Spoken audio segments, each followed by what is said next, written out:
Bonjour, c'est Ursule encore. On est le 8 juin 2019. Alors je viens sonner la trompette ce matin encore et je viens nous encourager à être des personnes qui veillent. Alors Jésus-Christ a dit, veillez afin que vous ne puissiez point entrer dans la tentation. Il l'a dit aux disciples, mais il nous dit encore aujourd'hui, veillez afin que vous ne puissiez pas tomber dans la séduction. Parce que la séduction, c'est un peu euh, euh, la philosophie de notre temps, l'air de notre temps, la vie de notre temps, tout ce qui caractérise notre temps est tourné vers la séduction, que ce soit au niveau de notre habillement, au niveau de la façon de parler, au niveau du travail séculier, partout, tout est séduction. Parce que c'est un phénomène de mode et ça c'est bien vu. Mais Jésus nous dit, prenez garde à vous-même, afin que vous ne puissiez point être, afin que vous ne soyez point séduits. Et pour ne pas être séduit, il faut veiller, veiller, parce que c'est un courant qui souffle fort. Amen. Alors aujourd'hui, je viens parler de Enoch, la Genèse et les anges déchus. Alors, on est en train de passer en revue un peu le livre d'Enoch. Alors, je ne peux pas tout le détailler parce que c'est un livre qui cache beaucoup de mystères et puis on ne connaît pas toujours tout. Mais par la grâce de Dieu, c'est plus un survol que je vais faire, mais par la grâce de Dieu, on aura un peu les grandes lignes. Amen. Alors, je vais commencer par lire la Genèse 6 et après, je vais lire le chapitre 7 de Enoch. Et ce chapitre 7 explique le chapitre 6 de la Genèse, mais aussi ça explique aussi pourquoi sur la terre il y a ces affaires de démons, le mal à outrance, parce qu'on ne comprend pas. Je ne sais pas pour vous, mais moi, quand j'étais un peu plus jeune, je me disais, ok, d'accord, Dieu a créé les cieux et la terre, il nous a créés, mais pourquoi est-ce qu'il y a aussi le mal sur la terre? Alors, on nous disait que bon, le mal est venu par Satan et tout. Ok, il est venu par Satan, mais comment se fait-il que on est tellement pris dans ça, c'est-à-dire dans des filets et des filets à ne plus en sortir? Alors, le livre d'Enoch apporte un peu, apporte un élément de réponse. Et ça va aussi te donner la force de comprendre pourquoi il faut que tu te battes jusqu'au bout. Amen. Alors, je lis Genèse 6. euh, Excusez-moi. Genèse 6. Corruption du genre humain. Lorsque les hommes eurent commencé à se multiplier sur la face de la terre et que les filles leur furent nées, les fils de Dieu virent que les filles des hommes étaient belles, et ils en prirent leurs femmes parmi toutes celles qu'ils choisirent. Alors l'Éternel dit, mon esprit ne restera pas à toujours dans l'homme, car l'homme n'est que chair, et ses jours seront de 120 ans. Les géants étaient sur la terre en ces temps-là, après que les fils de Dieu furent revenus vers les filles des hommes, et qu'elles leur eurent donné des enfants. Ce sont ces héros qui furent fameux dans l'Antiquité. L'Éternel vit que la méchanceté des hommes était grande sur la terre, et que toutes les pensées de leur cœur se portaient chaque jour uniquement vers le mal. L'Éternel se repentit d'avoir fait l'homme sur la terre, et il fut affligé en son cœur. Verset 7. Et l'Éternel dit, j'exterminerai de la face de la terre l'homme que j'ai créé, depuis l'homme jusqu'au bétail, aux reptiles et aux oiseaux du ciel, car je me repens de les avoir faits. Amen. Ça, c'est Genèse 6, le verset 1 à 7. Et là, je vais lire Enoch, chapitre 7, je pense 8, 9 aussi et 10. Et là, on va comprendre un peu certaines choses. Ok? Vous allez voir que ça se ressemble un peu, le chapitre 7 et le chapitre 6 de la Genèse. Quand les enfants des hommes se furent multipliés dans ces jours, Il arriva que les filles leur naquirent élégantes et belles. Et lorsque les anges, les enfants des cieux, les eurent vues, ils en devinrent amoureux. Et ils se dirent les uns aux autres, choisissons-nous des femmes de la race des hommes et ayons des enfants avec elles. Alors Samiasa, leur chef, leur dit, je crains que vous ne puissiez accomplir votre dessein et que je supporte seul la peine de votre crime. Mais ils lui répondirent, nous vous le jurons, et nous nous lierons tous par de mutuelles exécrations. Nous ne changerons rien à notre dessein, nous exécuterons ce que nous avons résolu. En effet, ils jurèrent et se lièrent entre eux par de mutuelles exécrations. Ils étaient au nombre de 200 qui descendirent sur Aradis, lieu situé près du mont Armon.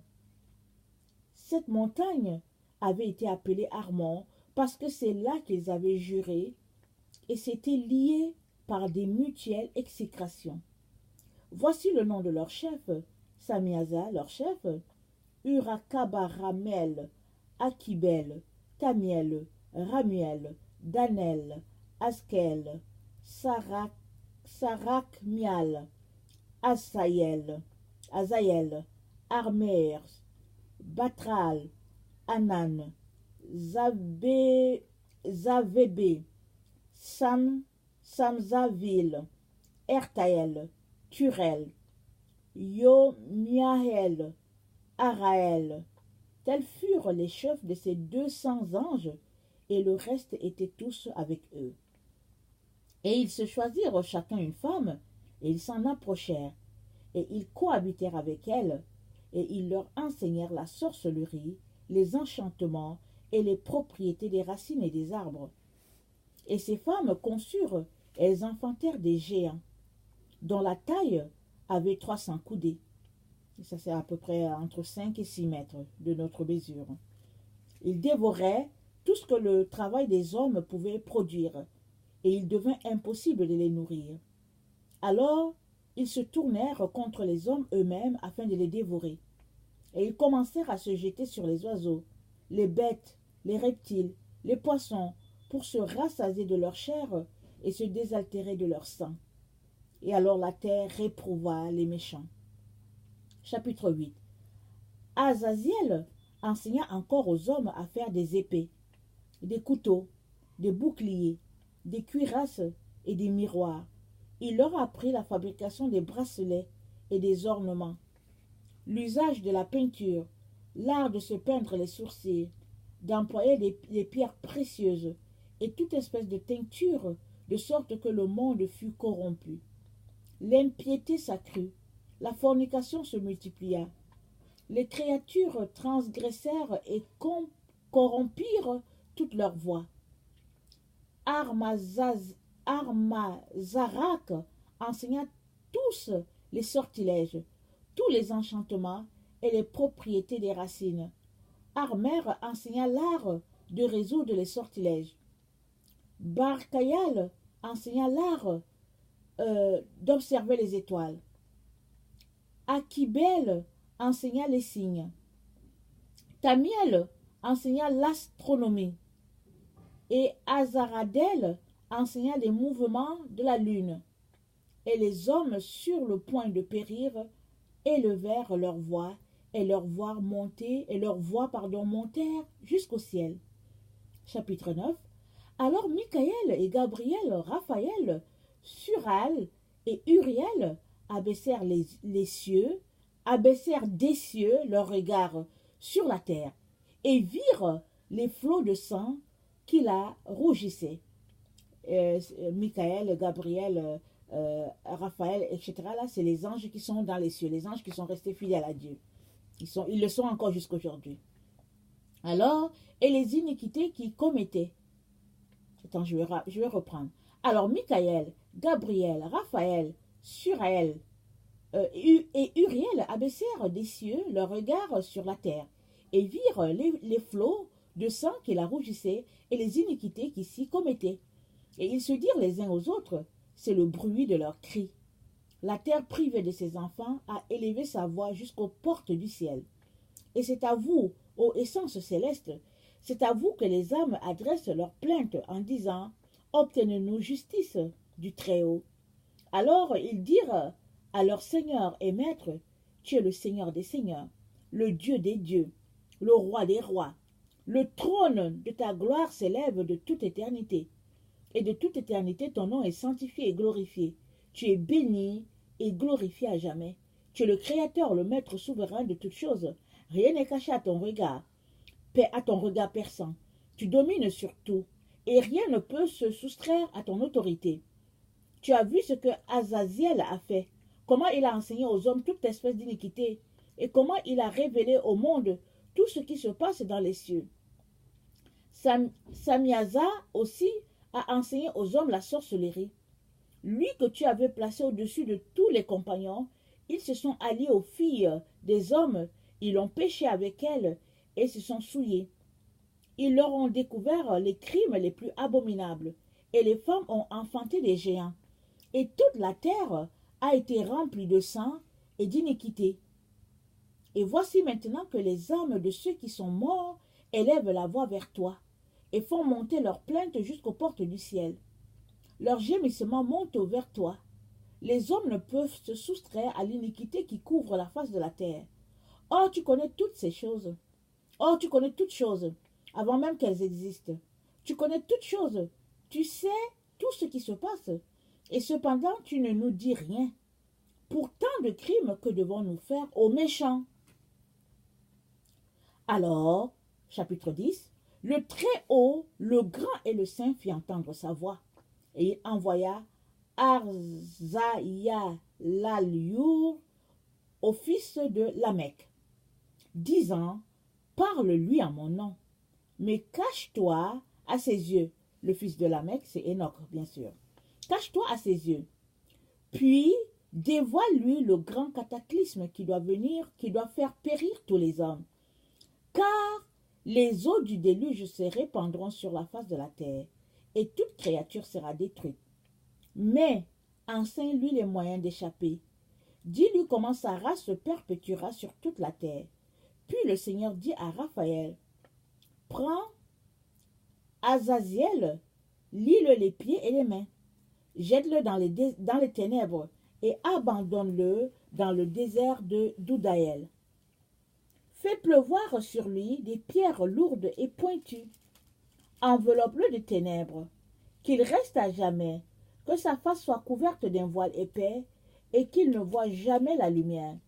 Et quand se lèvera le jour du jugement, plonge-le dans le feu. Cependant, purifie la terre que les anges ont souillée. Annonce-lui la vie. Annonce-lui que je la revivifierai. Les fils des hommes ne périront pas tous à cause des secrets que les vigilants leur ont révélés et qu'ils ont enseigné à leurs descendants. Pardon.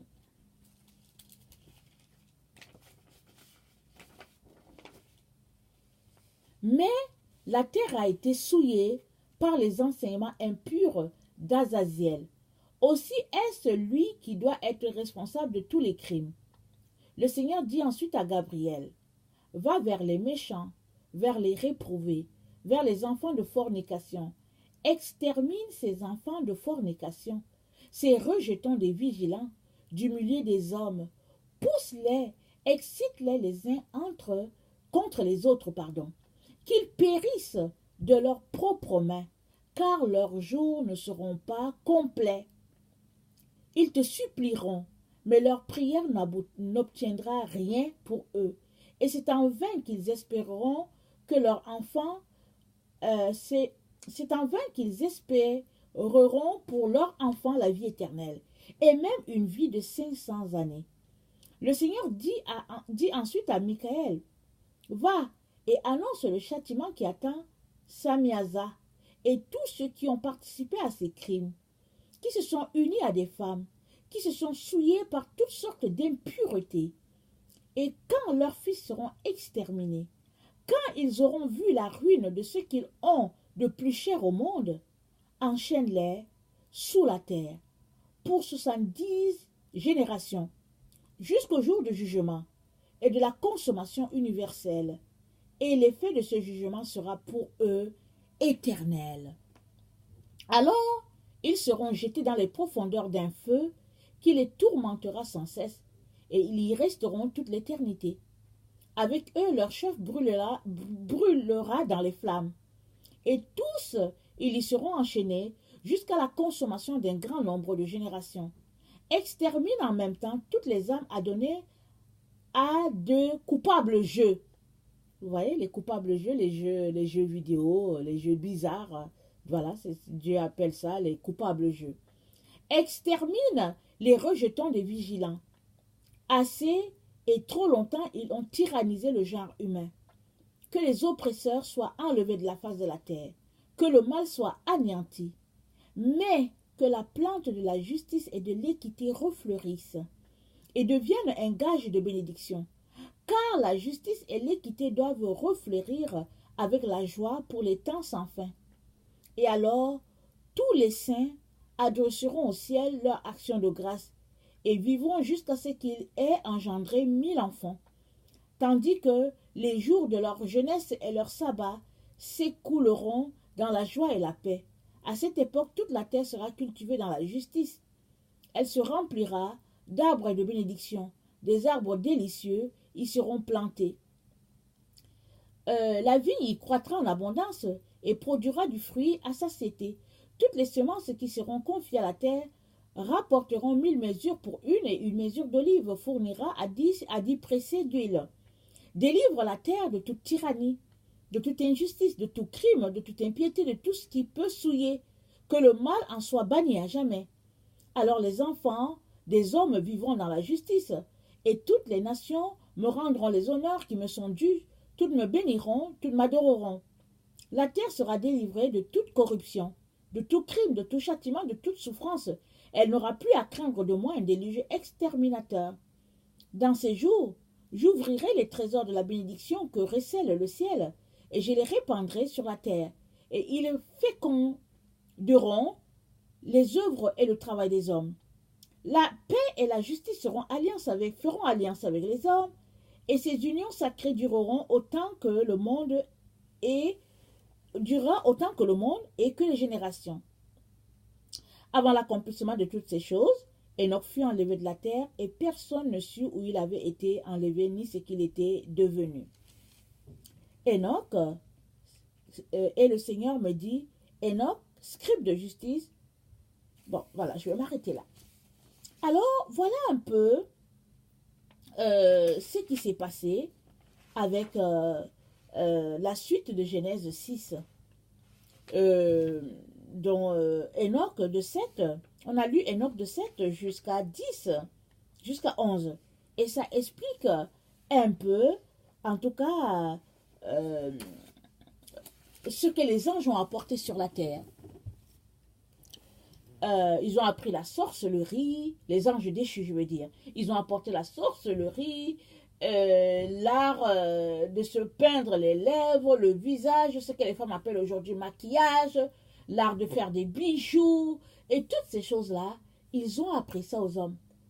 Et Dieu merci, on a lu, Dieu dit que non, tout le monde ne périra pas. Parce que il a aussi appris, il a parlé à Enoch pour que Enoch puisse parler à la race humaine afin qu'il puisse se préparer, afin de ne pas être pris dans l'ignorance de tout ce qui se passe et finir séparé à tout jamais de Dieu. Parce que il a dit, comme on l'a lu, le rejeton de la justice va refleurir. Alors, parmi les enfants, parmi les humains, il y a des personnes qui vont refleurir. Il y a des races qui seront plantées à cause de leur relation avec Dieu et à cause de leur désir d'être d'être parfaitement unis à Dieu. Et le Seigneur nous en informe parce que le choix nous revient. Parce que la terre est souillée, la terre est corrompue. Et même, nous ne savons même pas pourquoi nous sommes pris dans toutes sortes de liens.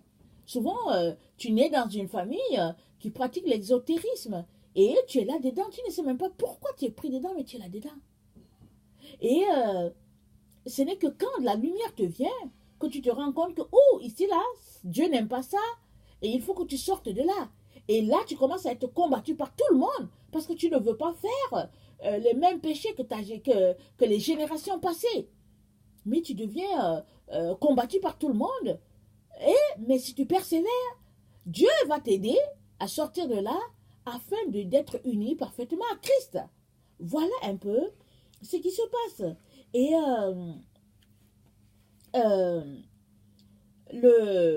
l'union entre ces anges déchus-là et les êtres humains a donné des géants.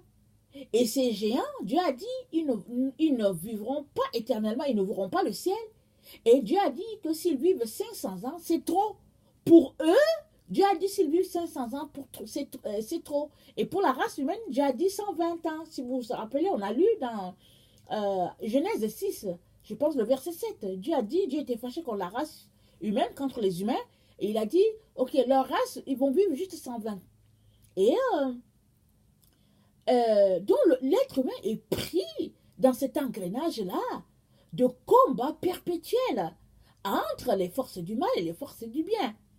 Et si toi, tu te réclames de Dieu, tu as besoin de te battre pour ne pas être retrouvé faisant partie de ce groupe-là. Parce que c'est eux qui ont appris les méchancetés sur la terre. Alors si tu te mets à pratiquer la sorcellerie, la franc-maçonnerie, les choses des Illuminati, l'exotérisme, lire dans les boules, dans les cartes, et puis toutes ces choses-là, l'astrologie et toutes ces choses-là, si tu te mets à les pratiquer, tu adhères à ce que les anges déchus ont appris aux humains.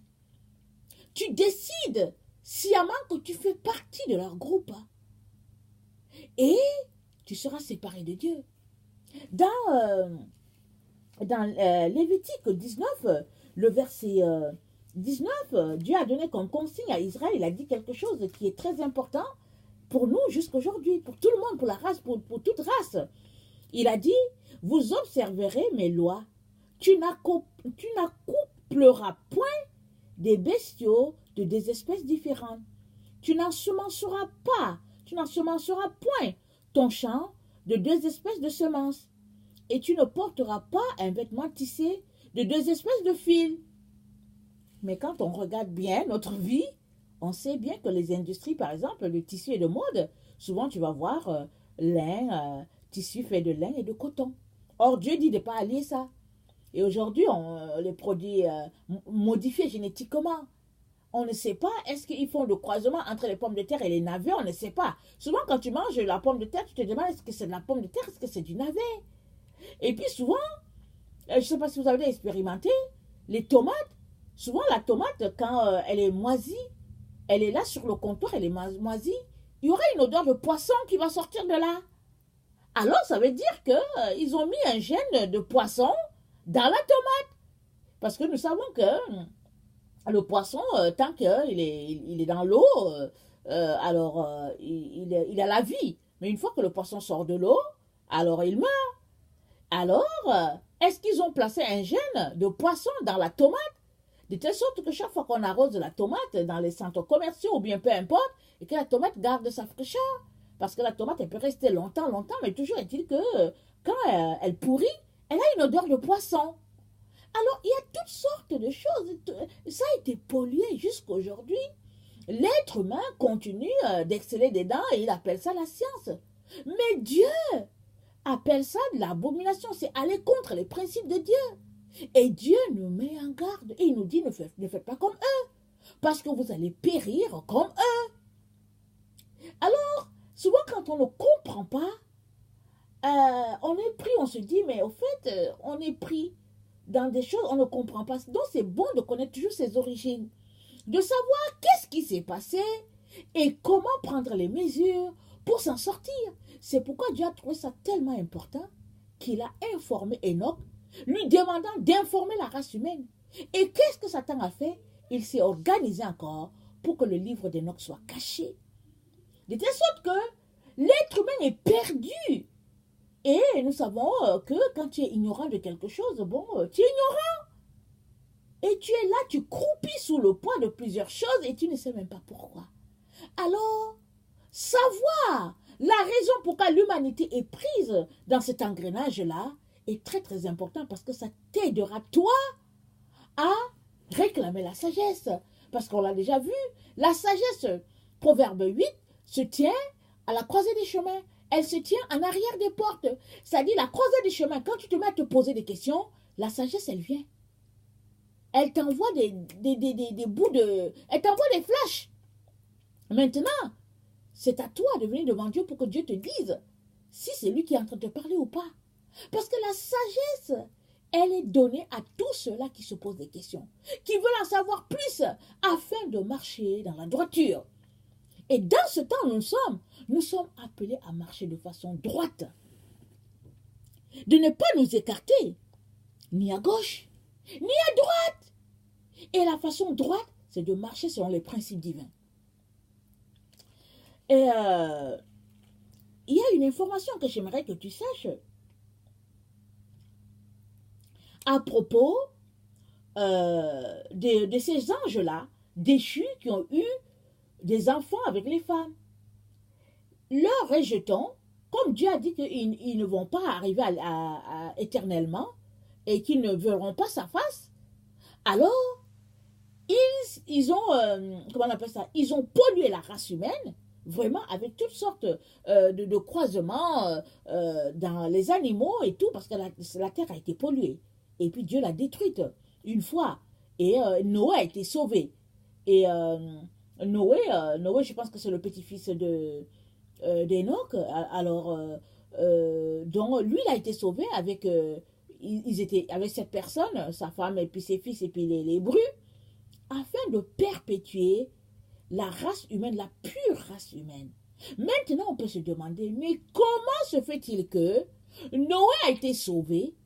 Comment se fait-il que on a encore affaire à ces choses-là, à ces géants-là?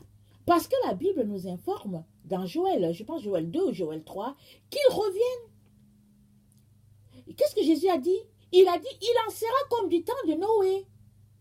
Et on a lu dans Genèse 6 que, attendez, je vais regarder, Genèse 6, il dit, attendez, c'est quel verset?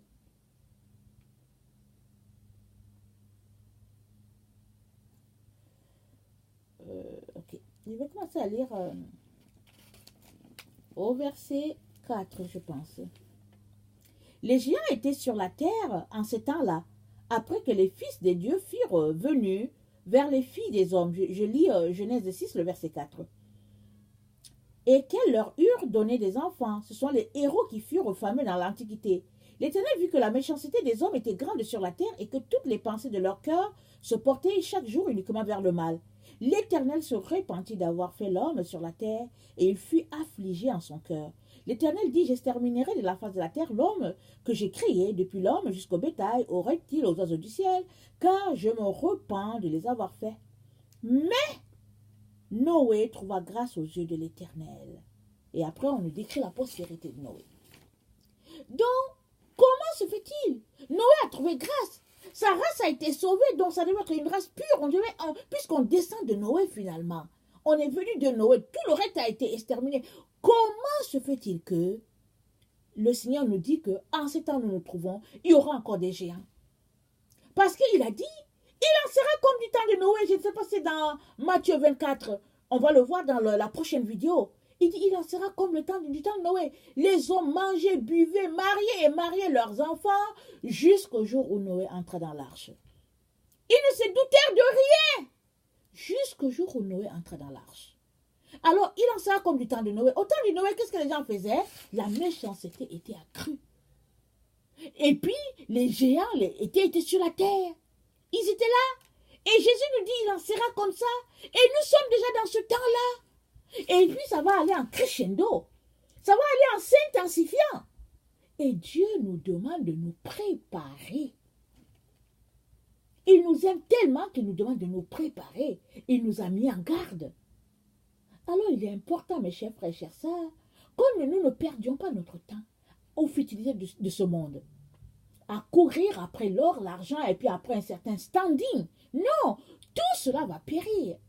Le sage est celui-là qui prend son temps pour se préparer. Quand bien même ce temps-là arriverait, dans 10 ans, dans 6 ans, dans 7 ans, je ne sais pas. Mais ça, ce n'est rien devant, c'est juste, ce n'est même pas une goutte d'eau dans l'éternité. Si on prend ce temps-là qui nous reste, parce qu'on ne sait pas quand est-ce que Jésus vient, il peut déclencher les choses aujourd'hui. On ne sait pas quand est-ce qu'il vient. Il s'agit de déclencher. Dès que le Seigneur déclenche les choses vont aller sans s'arrêter. Et le jugement va commencer à s'exercer. Et puis l'Apocalypse va se dérouler jusqu'à finir. Il est donc important, mes chers frères et chères sœurs, qu'on ne puisse pas négliger les avertissements du Seigneur. Et qu'on ne puisse pas non plus rester privé d'un cadeau que le Seigneur nous a donné par Enoch. Parce que Enoch, la Bible l'appelle le scribe. Enoch a été enlevé parce que il a plu à Dieu. Il ne fut plus, dit la Bible, parce qu'il a plu à Dieu. Il était agréable à Dieu dans son comportement. Et Dieu a sauvé cet homme-là. Et il nous donne des conseils, nous disant, je ferai pareil pour vous. Je vous sauverai de tout cela. Si, du moins, vous écoutez mes conseils. Il est donc important, vraiment, mes chers frères et chères sœurs, qu'on sorte des distractions, qu'on vienne devant le Seigneur, qu'on crie, qu'on prie, qu'on le supplie, et il nous aidera à sortir de toutes les distractions afin d'avoir les yeux tournés vers lui. Amen. Si toi, tu es quelqu'un qui ne connaît pas le Seigneur, je viens t'encourager vivement à chercher ce Dieu-là et à demander au Seigneur de venir te visiter parce que il y a une seule personne qui sauve et puis c'est le Fils de Dieu et c'est Jésus. Il y a des gens qui disent Dieu ne peut pas avoir de fils. Évidemment, si tu raisonnes que Dieu est un homme, tu peux le dire, mais Dieu n'est pas un homme. Alors il peut avoir un fils. Dieu c'est notre créateur, alors il peut faire tout ce qu'il veut, c'est lui qui a créé, il nous a créés. Alors il peut avoir un fils. Comment peut-on limiter Dieu? Alors je viens nous encourager à ne pas limiter Dieu, mais à lui poser des questions, afin de savoir si vraiment, au fait, c'est lui qui a envoyé Jésus ou pas. Et si tu l'acceptes, ta vie sera transformée et tu auras aussi cette grâce-là de bénéficier de la vie éternelle. Voilà, que le Seigneur nous bénisse. Alors je vous aime beaucoup et Dieu davantage. Merci.